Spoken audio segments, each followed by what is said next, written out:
everybody, I'm Charles Morgan from Comic Week, and I'm here with Briana Beebe at Alpha Comics, and we've just put away boxes and boxes and boxes of new comics which are coming out later today, and we're going to go over some of the things that we pulled aside because we were interested in sharing them with you. So Briana, what do you think the big comics that collectors are going to want to read this week? There's Harleen, which is literally large. It's bigger than all the other books. This is going to be a black label, and it looks like it's going to be going into the origin stories of Harley Quinn. She's not doing so great. You can see the mascara and whatnot. She's had a little bit of the waterworks covering up all of that. So it's probably going to be a darker book, as key with black label. Yeah, she went into trying to provide psychiatric help for the Joker with the best intentions, and it just turns out he's a little bit too cray-cray for her to leave unscathed. Mm-hmm. But yeah, so if you're interested in the black label books, this would probably be a really cool one. The variant's also really neat. I just really like this one because it has the duality of it. Yeah, and it's a great format to read comics. As we said in the past, you know, there's no ads, the larger size, really great graphics. You may want to pick up two, though, because your fingerprints are going to get all over that one. The White Trees from Chip Zdarsky and Chris Anka will end this week. This is a two-series, little mini-series for mature readers. I can certify that this has 100% less Wang than last month's issue, but it's a mature story, a sci-fi story where they are going on a quest to find their children who they think have been abducted, and you'll have to read and see what happens. That's not fun. That's the opposite of fun. Right, but they still had opportunities to spice it up in the last issue. Also for you guys and girls out there who like a little bit of the saucier side of comics, Faithless #6. This is the last issue of this mini-series from Boom Studios. Has 3 covers. We'll have to wait till tomorrow to see what this one is. And preferably buy it. Don't just like take the bag off and then just be like, oh yes, everything's cool. But anyway, this is my favorite comic of the cover. This cover is really beautiful against a white background. Again, this is going to be something you have to bag right away because that's going to pick up dirt. But it's really a cool series. I got to read the finale. It's really interesting the way it ends. And we also find out, and this isn't a story spoiler, but it is a series spoiler, that Faithless will continue in another series. So this is the latest installment, and it doesn't end. And another adults-oriented comic. Yes, very adult. You'll probably find this polybagged at your local store, is Safe Sex from Image Comics. This was initially supposed to be a Vertigo title. It's a pretty intense book. The first couple pages, it's going to be pretty. There's parts everywhere, but it seems like the storyline is there's a lot to it. It's not just like, hey, we just throw this thing at you and have fun with that. It looks like there's more meat to it, at least from when I was flipping through. Oh, I didn't think about the connotation of that. Oh well. Well, there's plenty of meat in this issue if you want, and it's a violent and sexually explicit comic, but very interesting. And the comic that I'm going to be, actually there's 2 comics when I get home in a few hours that I'm going to be reading before I do anything else. One of the 2 is #8 of Criminal, which Ed Brubaker and Sean Phillips are about the only writers in comic books that can take 32 pages or 36 pages and make it seem more dense than an hour-long television show. I love Criminal. It's pulp crime at its best. I like the stories or the discussions, essays at the end of the book, which you don't get in the trade. But yeah, this is going to be my big thing. And also a very nice cover. Mm-hmm. So we have the next issue of Batman and Superman teaming up. They're not fighting each other. They're trying to fight other people together. So apparently Shazam Who Laughs is going to be popping up. He looks very cheerful. I don't think anybody else is going to be very happy to see him, though. So is the Shazam Who Laughs like a stand-up comic? Shazam Who Laughs. Or is he a bad guy? Shazam is hard to say. Right. So, and then also you have another really amazing book that's going to be coming out. The New Mutants. This is going to be War Children. This one's a one-shot, just so you know. There is going to be a New Mutants series that's going to be starting up very soon. The art in this is really cool looking. It's really heavy on the ink, which was really cool in my opinion, and it's kind of like spindly looking.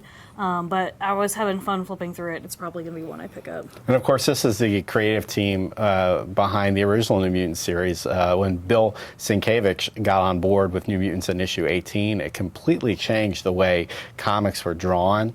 It inspired everything that came afterwards, essentially, the way panels were constructed. A lot of the Vertigo titles from the 80s probably got a lot of inspiration from his illustrations. And this was, in my opinion, in the mid-1980s, the best Marvel superhero comic. Yep, and then we're going to also have Powers of X. It's going to be issue number 5. That's going to be coming out this week. We got so many of them, so many books. So many books. We also have more of House number 5 came in today. So if you weren't able to pick that up, we actually got some more, and it's actually the first printing. Apparently, I guess part of our order got like cut off or something like that. But I have limited quantities, but... Yeah, and you got a variety of the variant covers, and, Oh, yeah, and so I don't many think you'll covers. have any problem selling through those. One of my favorite new DC characters is Naomi. She had her own miniseries. Brian Michael Bendis created her. He called the miniseries Season 1, I guess. But she makes her first full appearance in Action Comics 1015. At the end of the last issue, she basically approached Superman. Again, if you read Naomi, you find out that Superman was the catalyst for her journey of self-discovery, but she approaches Superman and asks for his help. If you read Naomi, you know what that is all about. We get to find out how that help manifests in Action Comics this week. Scooby-Doo's getting a giant issue. It's very large and very adorable. So if you're a fan of Scooby-Doo and you want to go down memory lane, it's a very big book, like really big book.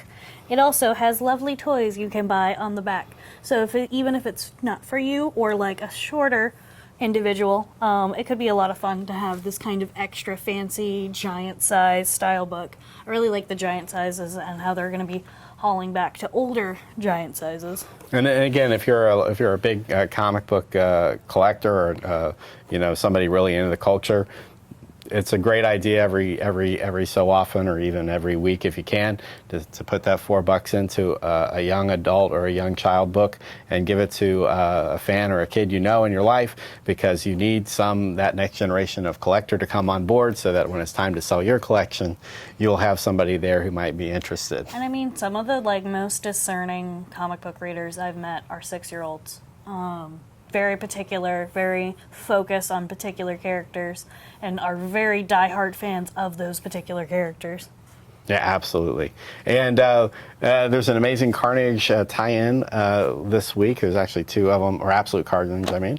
You have this very super creepy Miles Morales. Yeah, no thank you. Yeah. Thank you. Bree doesn't like the guts kind of stuff. No, outside say outside, inside say inside. We're all good, happy. And there's also this tie-in. This is Amazing Spider-Man number 30, and you see that Immortal cover, which some of these covers are really cool. Some of the other ones, it's a little much for me. But I do think it's an interesting way to go about things. We're going to have a new series called Strike Force. That's going to be a few characters that you don't get to normally see all that often. Right. We were having a discussion earlier about them. I'm a big fan of Angela. I have been since I was a little kid, and was reading Spawn, quote unquote, looking at the pictures, and I just thought she was cool. So I've followed her intermittently in her comic book journey. But yeah, no, this looks pretty interesting, and you're going to get a certain individual is going to have a redesign, and he's going to pop up. Not quite how he previously looked. I'm not quite sure what happened. Missing that mustache. Yeah, it looks like his hair flew away. So he's going to make an appearance in this. So if you get this, you have some context for this. That's a great facsimile edition, so it gets the original ads. Yep. We got a couple number 1s this week that are worthy of note. IDW is, they hit you every 2 weeks with the Transformers title. They're going to hit you with another one. This is Transformers Galaxy. Number 1 has 2 covers, and your local shop might get the retail incentive cover, which is a 1 in 10. Wolverine has a new this is a one-shot, isn't it? Yep, it's a one-shot. It's going to be Acts of Evil. So it's going to be kind of the same vein as those other one-shots that they've done, where it's focusing around one particular villain. We got Loki Unleashed. Another cool #1 from Vault Comics, and it comes in a variety of variants, is The Plot #1, which is a horror title which takes place in sort of a boggy, swampy place, which shouldn't surprise anybody when they look at this cover, which reminds you of the 1970s iconic cover from House of Secrets #92. So I like this, and I'm probably going to pick it up if it's not all taken, but you might want to pick this up. But every single one of the covers I thought was great. Yeah, and I always love it when they do the reference covers. There's another title that does a reference to Deadly Class. It's Relics of Youth. Right. That looks always really cool. When you can have that kind of reference material or like fine art covers, those are always really neat too, in my opinion. Matt Kent has a new series for Dark Horse, and it's called Ether. And this is a pretty violent comic we got to look through. So this might be right up your alley if you like fantasy and swordplay. But there's a lot of really cool monsters and really interesting design. David Rubin is responsible for the art, and this is like I said, a new series there, and a $1 title. I wish I would have known about this like last week when I got my trade paperback of Crisis of Infinite Earths for a project I'm working on. But for $1, you get this series is going to be re-released by DC Comics. A great price point for one of the great stories from the 1980s. Yeah, and it totally redefined the whole timeline and what they were doing in the DC universe, and you still have ramifications in modern day comics, even if they have done a couple of rebirths and New 52 and blah blah blah. You still do occasionally have ramifications from Crisis of Infinite Earths popping up every once in a while. You know, Death of Supergirl shed those tears. You know what I'm saying? Lots of characters die, and lots of characters come back. Well, it wouldn't be a crisis if there wasn't. Yeah, unless there was a crisis. Right. So anyway, that kind of wraps it up for the new releases, the #1s. There's even more in the store. Obviously, we can't get to everything, but it's a big week. A lot of titles, and you definitely want to get there early if some of those low print run titles are in your wish list.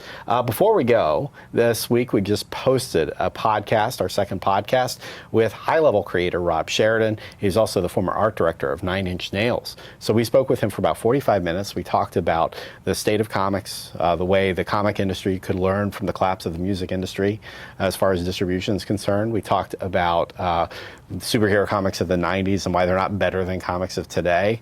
And we also talked about a series, High Level, which had 6 issues put out by Vertigo. Now that Vertigo's gone, I was asking him what the future of the series is because he didn't tell the entire story yet.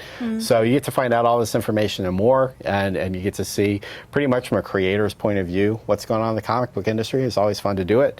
And to mark that occasion, we are giving away this week a 9.8 example of High Level #1, the variant cover. So you go to our website and have a chance to win it by entering your email. We will not spam you or anything, sell your email information to anybody, but we will give one person a comic, and we will draw that next Tuesday. So that does it for us. All the thank yous we'll have scrolling down right here. And thank you for watching, guys. We really appreciate it. You guys help us. You help the folks at Alpha Comics by buying their comics. And we will see you next week. Bye. Bye-bye.